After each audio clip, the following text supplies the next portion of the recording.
गांव के एक कोने में मिट्टी से सना हुआ एक बूढ़ा किसान रहता था। नाम था रामू काका। उम्र ढल चुकी थी, पीठ झुक चुकी थी, लेकिन हाथों में हल पकड़ने का जोश अब भी था। उसका पूरा जीवन खेतों को सींचते, धूप बारिश सहते बीता था। रामू काका के पास 2 एकड़ जमीन थी, विरासत में मिली हुई। यही उसकी दुनिया थी, यही उसका स्वाभिमान। पत्नी को सालों पहले खो चुके थे और एक बेटा था, अर्जुन, पढ़ा लिखा, होशियार। रामू काका ने खेत गिरवी रखकर उसे शहर भेजा था पढ़ने के लिए। उम्मीद थी कि बेटा एक दिन बड़ा अफसर बनेगा, उनका नाम रोशन करेगा। सालों बीत गए।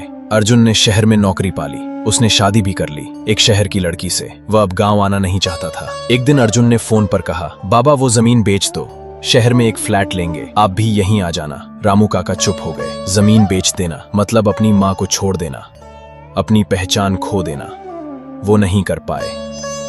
रामू काका ने जवाब दिया, बेटा तू खुश रह, मैं यहीं ठीक हूं।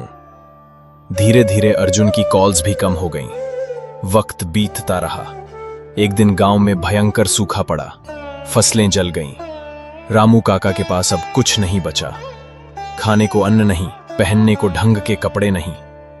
फिर भी वो हर सुबह खेत पर जाते, जैसे अपनी धरती मां से मिलने जाते हों। गांव वाले कहते, रामू काका अब छोड़ दो ये सब, आराम करो। लेकिन रामू काका मुस्कुराकर कहते, जब तक सांस है हल भी चलेगा। एक दिन बारिश आई, जमीन भीग गई। रामू काका ने आसमान की ओर देखा, आंखों से आंसू बहने लगे। वो जमीन से लिपटकर रो पड़े, तूने कभी मुंह नहीं मोड़ा मुझसे, धरती मां, सबने छोड़ा, तू नहीं छोड़ी। वो बारिश रामू काका की आखिरी फसल लेकर आई। उसी साल उन्होंने आखिरी बार खेत जोता और उसी खेत की छांव में एक पेड़ के नीचे चुपचाप सो गए, हमेशा के लिए। गांव वालों ने उस खेत को अब धरती का मंदिर कहना शुरू कर दिया।